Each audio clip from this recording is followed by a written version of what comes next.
Did you know that most students satisfied with e-learning, but they prefer on face-to-face learning? So, my name is Muhammad Zakuan bin MOFTI with three others my members, which is SYAHMI, NAIM, and also ILMAN. We're going to present about the relationship between the readiness and the usage of e-learning among the English lecturers. So, as a student myself, I'm going through with this e-learning, so I'm going to talk about the summary of the original article. Based on the article titled The Relationship Between the Readiness and the Usage of E-Learning Among English Lecturers, it stated that by using e-learning, the English subject will be extravagant for the students due to the lecturer are able to upload interesting videos regarding the topic they are being teaching in e-learning. This also will help the weak students to learn English by using the online tools personally with the help of the lecturer.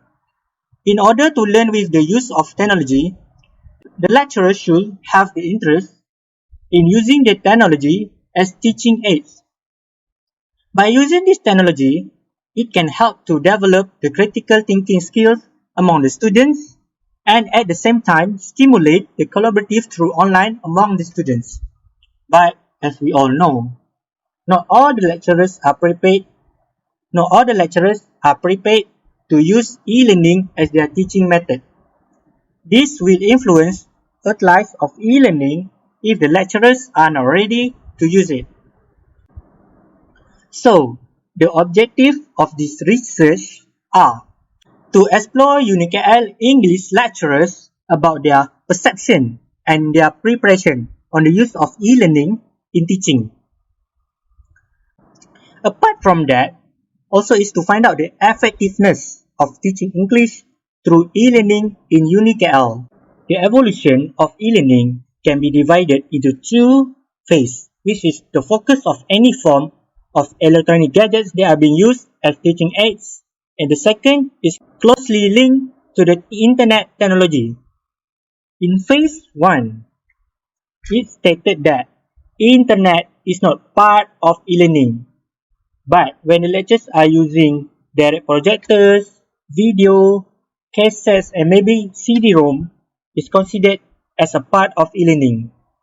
While in phase 2, e-learning is linked to internet technology. During this stage, studying through internet in Malaysia has moved on a massive speed. The lecture's attitude regarding e-learning is very important to be known because it will impact the usage of e-learning. I have done with my introduction and the summary of the original article. Now, I will pass to SYAHMI to explain more about the advantages of online learning. Thank you. Hi, so today I'm going to talk about the advantages of online learning. So, the first point is it provides schedule flexibility. As we all know, during the online classes, students can access the online learning anytime and anywhere. And students also can choose to have the specified time for them to learn depending on their availability and comfort. If the student are having a class face-to-face, they need to follow the schedule that have been prepared for them. And sometimes student does not have enough time to do other things such as doing sports or doing anything during their leisure time. So if they are using online learning, they can have their own schedule and they can have their specific time to do works and also to have their own time for studying and doing their assignments. The second point is the effectiveness of using all forms of media such as media, print, audio, video, and animation. Lecturers and students can get creative by using all sorts of application or media that are available during online learning. And also, students can understand better when using all sorts of e-learning tools provided. If we are doing the face-to-face class, we have a low chances to learn something new, such as using Microsoft Teams or such as using Google Meet. Because if we are having an online class, we can discover new technology and new applications that can make every class ease. For example, if we are doing mathematics in our class, we can use Google Smartboard. If we have a face-to-face class, we may not know that the Google Whiteboard is exists. So by using online learning class, the lecturers and students can discover new things, can discover modern applications of learning that can ease students and lecturers during their online classes. Lastly, online learning can create a self-discipline and responsibility to the students. Students will have to stick to the deadline of assignment without having delay. And also, they need to have their own self-motivation and learn on how to study without the help of friends.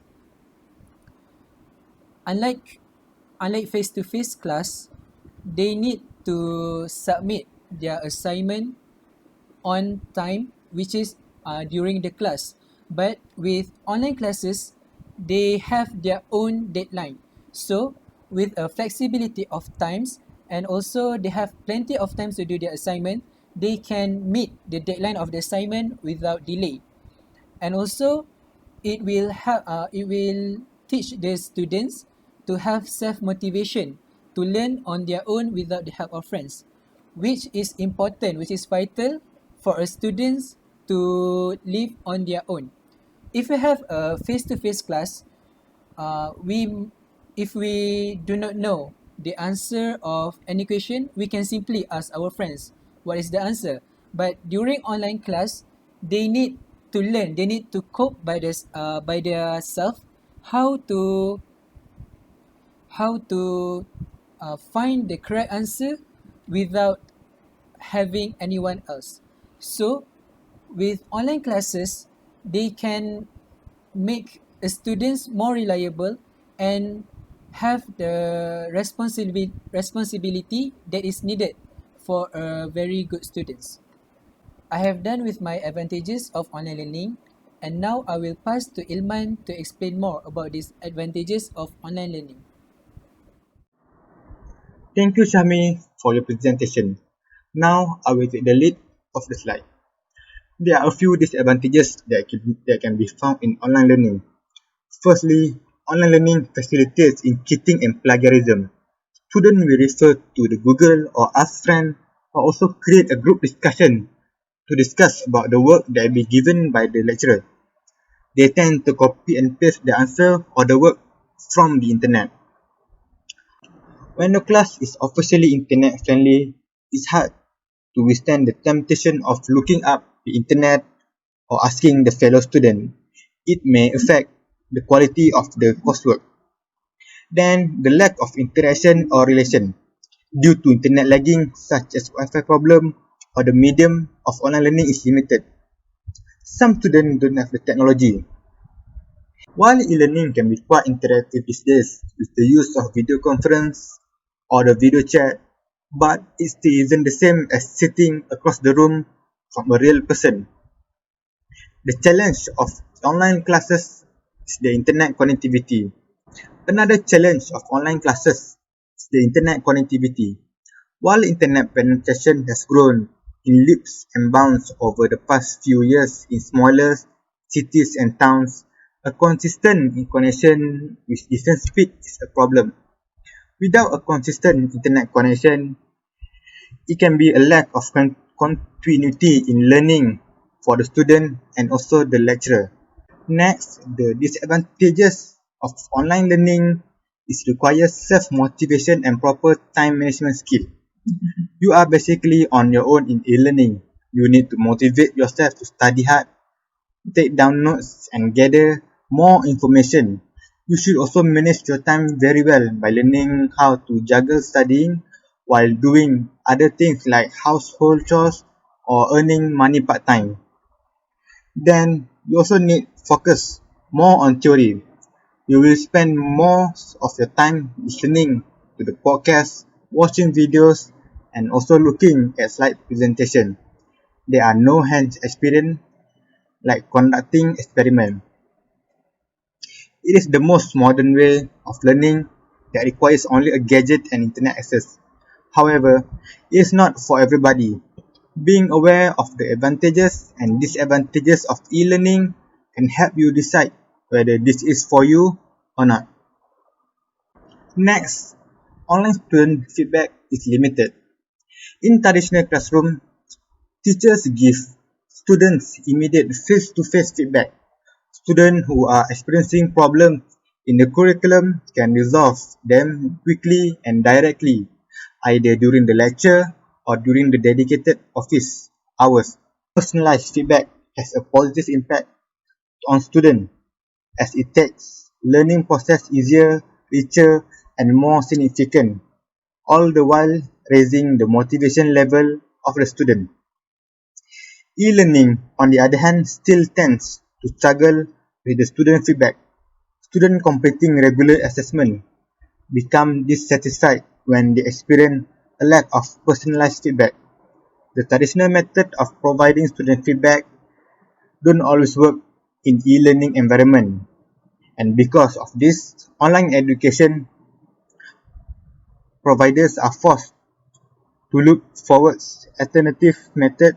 Providing student feedback in online setting is still a relatively unresearched topic area, and it might take a while for any specific strategies to become fully research-based and proven to be effective. The last point is the communication skill. The learner may have an excellent knowledge in academic, but they may not possess the needed of skill to deliver their acquired knowledge to others since no face-to-face interaction in online learning. Students don't have the skill in communicating in public or present in face-to-face situation since the students don't feel the real environment in online learning. In future, communication skill is very important, especially during the work because they need to deliver the information to the others. I've done with my disadvantages of online learning, and now I will pass to Naim to explain more about his experience in online learning. Thank you, Ilman, for your presentation. Next, I'm going to take a lead in the slide, which is experience in online learning. For me, I personally have experienced this online learning since pandemic happened. I can honestly say that experience of learning online during the coronavirus pandemic has been a positive one. As a student in university and somebody who spent a lot of time in engaging with technology and the internet generally, the prospect of online learning does not bother me at all. So I have listed about 3 points in experience in online learning. First point, which is the can be learned anytime, which is the pre-recorded lecture. By using the application like Google Meets or Google Teams, I can record the lecture that given by lecture and download the video. After I have downloaded the video, I can watch the video anytime. This can help me refresh back my memory and I can refer back to my video to catch up with the lessons. Moreover, there's a different ways to asking a questions. Different method to ask a question to the lecturer when using the online classes. For me, it's very unique, and instead of we raise our hands to ask a questions to the lecturer, we must use microphones on device like laptop or our mobile phones to ask the questions to the lecturer during the online classes. Lastly, is a new learning environment to all students. Students learn without their friends side to side and only students and the laptop. So it helped me to focus in the lesson given by the lecturer, and students can only open their mic when there is a questions to ask to the lecturer. So the purpose is we don't want to interrupt the class while the class is ongoing. And of course, if you have an online class, we have to deal a problem, for example, like internet or time. So in this slides, I'm going to talk about how to deal with problem related to the online class. The first is the time management skills. Always have a timetable plan to do assignment or report that are given by the lecturer. Set the timer on your phones to remind about the upcoming online class. For example, if you have a class at 8 in the morning, so set your timer in your phones 7 in the morning so that you have a time to shower and energize your body. So this helped me to focus and feeling not sleepy during the class. And that is have a reliable internet access. You have to spend more money on reliable Wi-Fi or data plans that have a strong connection. If in your area have a weak data connections, you have to sacrifice your money to change Wi-Fi network or data plans to others so that you have a strong internet connection. Also, you can choose the best spots that get the most stable network for the upcoming online classes. So the benefit is it can create a smoothness during online class and you can concentrate on it. Last but not least is understanding the lecture that have been taught by the lecturer during the online class. The student can actively participate online discussion during the lecture using the medium such as Microsoft Teams. So, if the whole students give cooperations by participate during the online learning, so the lecturer will be more motivated and the lesson will become interesting. So they can share their opinion through the video calls or the comments in the applications. Or if the student have hard times in the lessons, they can just video call their friends and ask the questions and learn together during the video call. So that's all from me. I have done with how I deal with the problems related to the online classes. And now I will pass to the Zakuan to explain more about the conclusion. Thank you. Thank you, Naim, for your presentation. Now, I'm going to take a lead back for the conclusion. So, the conclusion is online learning have both advantages and disadvantages. It was up to us to decide how we want to cooperate with online learning situation. So maybe in conclusion, we can say that e-learning is an active approach when it's being used effectively. It can expand the student critical thinking skills and cooperation among them through online. Despite that, not all lecturers are willing to use e-learning due to difficulty to handle and also facing technical problems such as internet, of course, in the campus. So, in order to achieve the benefit of e-learning, they need to change the perceptions about e-learning and need to understand the rule behind the use of e-learning. Finally, they must consider the role that e-learning that will run in teaching sessions. Okay, I think that's all from us. Thank you.